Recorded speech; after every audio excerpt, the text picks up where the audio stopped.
بسم اللہ الرحمن الرحیم۔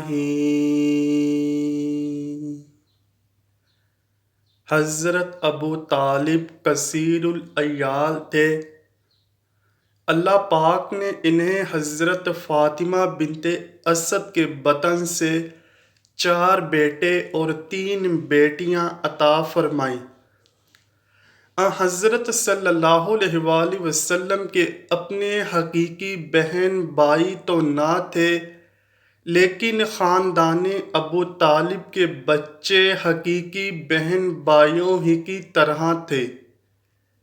آپ صلی اللہ علیہ وآلہ وسلم کو اپنی چچا زاد بہنوں میں سے سب سے بڑی حضرت ام ہانی رضی اللہ تعالیٰ عنہا سے ایک ہی گھر میں پرورش پانے کی وجہ سے زیادہ انسیت تھی۔ خود حضرت ام ہانی رضی اللہ تعالیٰ عنہا بھی آپ صلی اللہ علیہ وآلہ وسلم سے والہانہ محبت کرتی تھیں، جو زندگی کی آخری سانسوں تک قائم رہی۔ حضرت ام ہانی رضی اللہ تعالیٰ عنہا کا نام فاختہ کچھ نے ہند بھی لکھا ہے تھا، لیکن اپنی کنیت سے مشہور ہوئیں۔ والد جناب حضرت ابو طالب اور والدہ جلیل القدر صحابیہ حضرت فاطمہ ہیں۔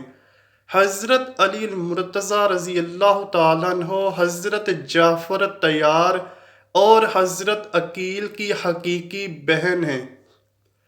حضرت ام ہانی رضی اللہ تعالیٰ عنہ فتح مکہ کے موقع پر ایمان لائیں، اور جس دن مکہ فتح ہوا اس دن نبی کریم صلی اللہ علیہ وآلہ وسلم حضرت ام ہانی کے گھر پر موجود تھے۔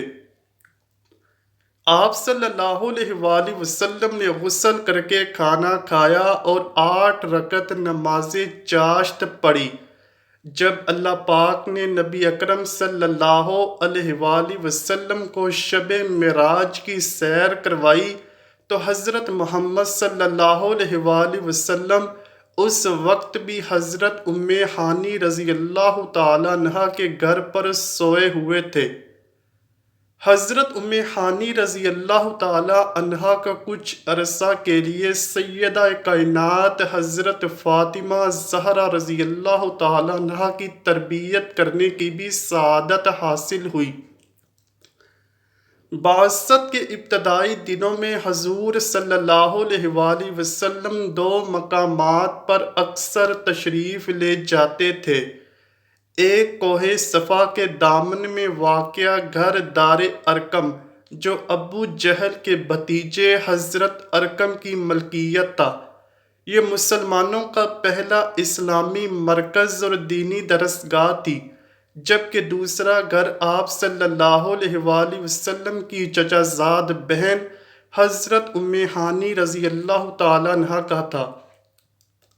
ایک دن حضرت علی شیر خدا رضی اللہ تعالیٰ عنہ حضور اکرم صلی اللہ علیہ وآلہ وسلم کے پاس تشریف لائے اور حضرت علی رضی اللہ تعالیٰ عنہ نے عرض کی، اے اللہ کے نبی صلی اللہ علیہ وآلہ وسلم، آپ میری پیاری بہن ام ہانی کے ساتھ شادی کیوں نہیں کر لیتے؟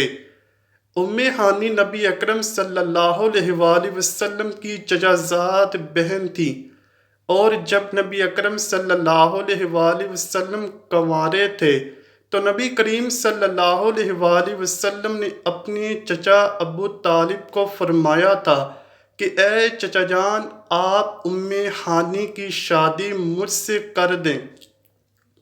لیکن حضرت ابو طالب نے نبی کریم صلی اللہ علیہ وآلہ وسلم کو اس رشتے سے انکار کیا۔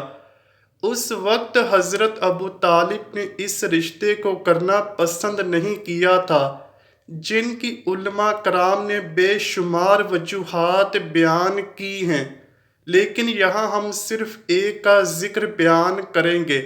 حضرت ابن عباس رضی اللہ تعالیٰ عنہ سے روایت ہے کہ جب حضرت محمد صلی اللہ علیہ وآلہ وسلم نے حضرت ام ہانی کے رشتے کا اپنے چچا جان کو کہا تھا تو چچا نے جواب دیا، اے محمد صلی اللہ علیہ وآلہ وسلم، میں نے ام ہانی کے رشتے کے بارے بنو مخزوم کو ہاں کر دی ہے، اور قریبی رشتہ داری کی وجہ سے ان کو اب انکار کرنا مناسب نہیں ہے۔ یہ اس وقت کی بات ہے جب نبی کریم صلی اللہ علیہ وآلہ وسلم نے حضرت خدیجہ رضی اللہ تعالیٰ عنہا سے شادی نہ کی تھی، تو حضرت ابو طالب نے حضرت ام ہانی رضی اللہ تعالیٰ عنہا کی شادی حبیرہ بن ابی وہب سے کی تھی۔ حضرت ام ہانی رضی اللہ تعالیٰ عنہا کے خاوند نے اسلام قبول نہیں کیا، جس کی وجہ سے ان دونوں میں علیحدگی ہو گئی۔ پھر ایک جنگ میں خاوند کے مرنے کے بعد حضرت ام ہانی رضی اللہ تعالیٰ عنہا بیوہ ہو گئیں۔ اس کے بعد حضرت علی شیر خدا رضی اللہ تعالیٰ عنہ کا بہت دل کرتا تھا کہ میری بہن حضرت ام ہانی کی شادی نبی اکرم صلی اللہ علیہ وآلہ وسلم کے ساتھ ہو جائے۔ یہ شادی ہو جائے تو یہ بہت ہی شرف اور اعزاز کی بات ہوگی۔ ایک دن حضرت علی رضی اللہ تعالیٰ عنہ نے رسول اکرم صلی اللہ علیہ وآلہ وسلم سے عرض کی، یا رسول اللہ صلی اللہ علیہ وآلہ وسلم، آپ میری بہن ام ہانی سے شادی کر لیں تو ہماری رشتہ داری اور مضبوط ہو جائے گی۔ ام ہانی آپ کی چچا زاد بہن بھی ہیں، اور اس کے ساتھ ساتھ ام ہانی کو آپ کی زوجیت کا شرف بھی حاصل ہو جائے گا۔ جب حضرت علی رضی اللہ تعالیٰ عنہ نے یہ بات نبی کریم صلی اللہ علیہ وآلہ وسلم سے کی تو نبی کریم صلی اللہ علیہ وآلہ وسلم نے اس بات کو بہت پسند فرمایا اور حضرت ام ہانی کو نکاح کے لیے پیغام بھجوایا۔ تو حضرت ام ہانی نے جواب دیا کہ نبی کریم صلی اللہ علیہ وآلہ وسلم پر میرا مال جان قربان ہو۔ اس کے علاوہ ام ہانی رضی اللہ تعالیٰ عنہا نے کہا کہ حضرت محمد صلی اللہ علیہ وآلہ وسلم کا حق بہت ہی زیادہ ہے، میری اولاد یتیم ہے، مجھے اس بات کا ڈر ہے کہ اگر میں نبی اکرم صلی اللہ علیہ وآلہ وسلم کا حق ادا کرنے میں مشغول ہو گئی تو میری یتیم اولاد کو وہ حق حاصل نہیں ہو سکے گا جو ایک ماں کی ذمہ داری ہوتی ہے، اور اگر میں اپنی اولاد کا حق ادا کرنے میں مصروف ہو گئی تو نبی کریم صلی اللہ علیہ وآلہ وسلم کا حق ادا کرنے سے محروم ہو جاؤں گی، اور اگر میں نے نبی اکرم صلی اللہ علیہ وآلہ وسلم کا حق ادا نہ کیا تو یہ میرے لیے بہت شرمساری کی بات ہوگی۔ جب حضور اکرم صلی اللہ علیہ وآلہ وسلم نے حضرت ام ہانی کی یہ بات سنی تو خوشی کا اظہار کرتے ہوئے فرمایا، قریش کی عورتیں سب عورتوں سے بہادر اور بہتر عورتیں ہیں۔ قریش کی عورتیں اپنے خاوند کی خدمت بھی بہتر طریقوں سے انجام دیتی ہیں، اپنے چھوٹے چھوٹے بچوں کی پرورش بھی بہترین کرتی ہیں، اور گھڑ سواری کرنے میں بھی ماہر ہیں۔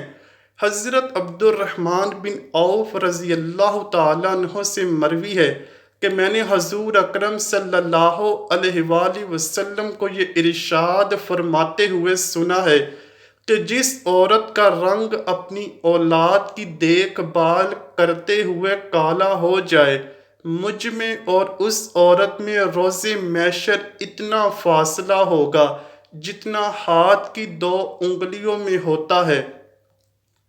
دعا ہے اللہ پاک ہم سب کو اپنے پیارے حبیب صلی اللہ علیہ وآلہ وسلم اور ان کی آل پاک سے سچی و پکی محبت کرنے کی توفیق عطا فرمائے، آمین یا رب العالمین۔ امید کرتا ہوں کہ آپ کو ویڈیو ضرور پسند آئی ہوگی۔ اگر ویڈیو پسند آئی ہے تو ویڈیو کو لائک کیجئے، شیئر کیجئے اور چینل کو لازمی سبسکرائب کیجیے۔ کمنٹ سیکشن میں اپنی رائے کا اظہار کیجیے گا۔ ملتے ہیں اگلی ویڈیو میں، تب تک کے لیے اللہ حافظ۔